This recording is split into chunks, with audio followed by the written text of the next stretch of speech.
Hello folks, welcome back to the channel. I know it's still Sunday. As you can see, it's getting late in the evening actually. I got everything mowed. And in case you were curious, because I didn't mention it in the last video, I was able, after using that brush cutter, I was able to, as ugly as it looks, but I was able to run the Husqvarna all the way up through here. And cut all of this with the Husqvarna.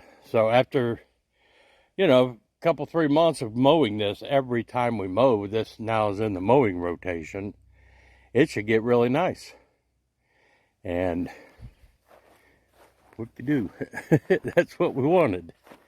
So the purpose of this video is I am seeking advice from an electrician, from somebody that knows.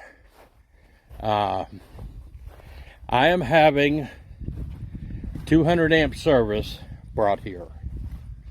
So what's going to happen, let me take you up here.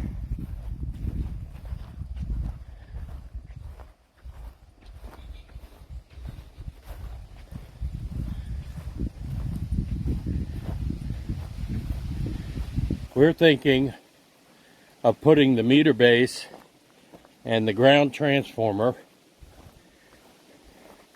right in here where these white flags are. It will be in this area here because there's going to be 2 meters. One's going to be for me, one's going to be for Alex, who's putting his building over like where those barrels are. In that clearing, we're going to clear out over there. My house is going to be down over here on the other side of the solar panels before it drops down the hill.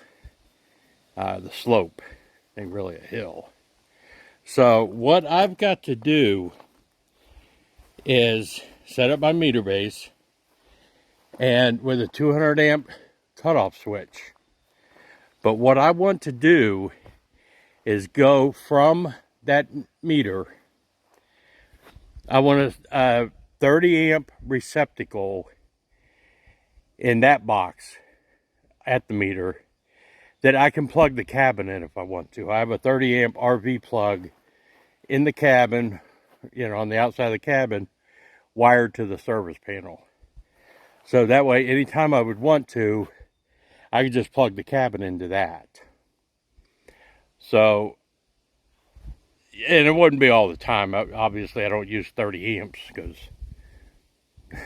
I won't ever have everything on at one time. I'm thinking I want to run 100 amps to the small house I'm building. I mean, our big house in Wheeling, with the central air and the washer and the dryer, everything electric, and it only has 100 amp service. And I've never had an issue. Because like I said, we don't run everything at the same time. But we've never had a problem. So I think, if I ran 100 amps to the house, I would be fine. And I want to run, here's my dilemma. From that meter to this barn is 240 feet. So from inside, measured from inside the barn where I would put the service panel, I measured all the way out to the meter. That came out to 240 feet. Plus, an extra 10 feet, let's say 250. I need to know, because it's totally my responsibility to get the electric, where I want it. Their responsibility stops at the meter. So I have to bring 100 amps, 250 feet. I need to know what size wire I need to carry 100 amps and what size wire if I only wanted to bring 50 amps to the barn. 100 amps would be nice, but I don't envision ever needing it. I don't plan on ever having a welder or anything like that in here. So I don't think I would need 100 amps at any given time. I was thinking a couple of 20 amp circuits for various tools. You know, this is not a professional shop. This isn't a cabinet shop or anything like that. I'll be running the saw, you know, once I'll run the saw or I'll run something else because it's just going to be me. So I can't imagine ever needing more than 50 amps. So if I could run 50 amps with 4 AWG, that's what I'll do. Because if 100 amps is going to be 2 AWG or odd, you know, 0, that's too expensive. I don't have to have it. So what I'm looking for, this is the advice I need. I need somebody to show me what I need to buy, because all from the meter base and the 200 amp shut off and the box underneath it is going to have, you know, a 30 amp breaker going, you know, 30 amps going to the cabin, and 100 amp breakers going to the house, and a 50 amp breaker or 100 amp breaker coming to the barn. I need to know what I need to buy to get ready for this. But mostly I need to know what size of wire to get. And it's going to be buried in the ground. I'm going down a couple of feet. So I'll be trenching that. So I'm going to need help in what I'm going to do.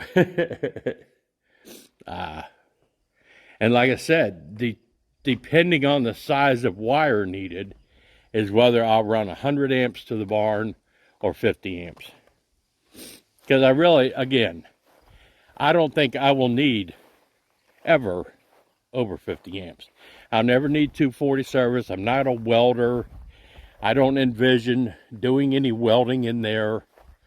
I don't see it ever happening.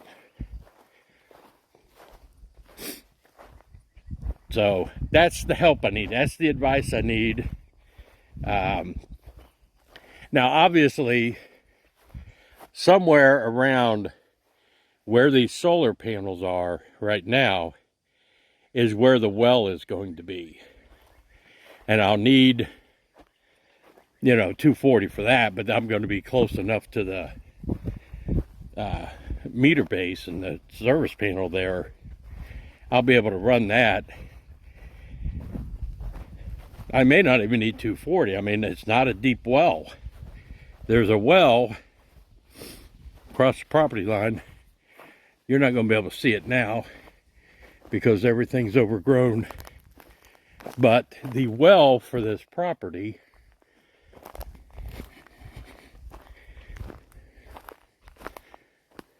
it's right over there, about 30 feet from here. The well for this property was done in '96, and according to the county, they found water at 27 feet, and they just put in a 100-foot casing. So I'm not going to need a big pump for the well. Maybe I will get away with a, 110-volt pump. So these are all things I got to learn. So don't quote me on any of that. But yeah, I think I want to go ahead and buy the wire that I need. I have a 10% off coupon at Home Depot and 12 months same as cash. So I may as well go ahead and buy all the stuff I need now and take advantage of that because, it's my birthday month. I have a 10% off purchase at Lowe's as well. I'm going to use that when I buy all the subfloor. But, my birthday's Memorial Day. So I'm trying to take advantage of these coupons. And, tell me what wire to buy. and I'll go ahead and get it and stick it in the barn. I'll be ready when the electric company and the $5,000 I have to pay the electric company, when I'm ready to do that, then I'll have all the wire and panels and boxes, everything that I need. So that's the advice I'm asking for. What size of wire do I need? What kind of box do I need at the meter so I can send that, 50 to the barn, 100 to the house, 30 to the cabin. And the cabin I'm not even going to send anything to. I just need a service, receptacle there, so I can run a 30-inch or a 30-amp extension cord basically to the cabin. And it's only going to be going about 30 or 40 feet. So I'm not worried about that. But that's it, folks. I'm getting ready to head back to Wheeling. Got to go to work tomorrow. Got to pay for this electric somehow. But appreciate y'all watching. Appreciate any advice I get. Like I said, if you can email me, sturedmond2000@yahoo.com, if you've got some kind of literature or something, a place I can go to research this. I just want to get ready, and I don't know nothing. I ain't no electrical person. Oh, there goes a bunny. I don't know if you get to see that on the camera or not. There goes a bunny hopping across the freshly mowed lawn. I'm going to stick a clip in here from my Ring camera. Had a turkey running up the driveway this afternoon. But yeah, that's it. I appreciate y'all watching. I appreciate any advice I get. And I will definitely use it. Ooh, look at this spider. It's that time of year. Well, he went away. He was on the end of that one of those logs. He took off. See, there I go. Squirrel. Spider. But yep, this is Joe out at St. Bernard Acres. We got her mowed. She's looking like a park again. She's looking like a proper homestead. So pretty here. I appreciate y'all watching. Y'all have a wonderful week. And I will see y'all Tuesday. I'll probably put a video up Tuesday. Thank y'all.